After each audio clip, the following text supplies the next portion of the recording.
আমরা 2026 রোজারিত অত গরম চলের ঈদের আগর দিন রাত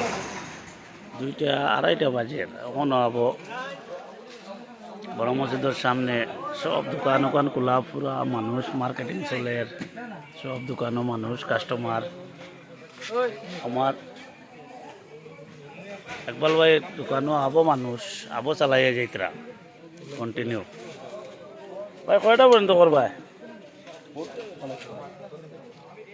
ও দেখো ওখানে আতিফ এন্টারপ্রাইজ আবো খোলা রমরমট কারবার চলের এবার অত গরম কারবার চলে 2026 রমজান মাসের ঈদ রোজার ঈদ আমার একবার কয়টা যাইবা সকালে বা বড় মসজিদ ফজর পড়ি আনি মাশাআল্লাহ।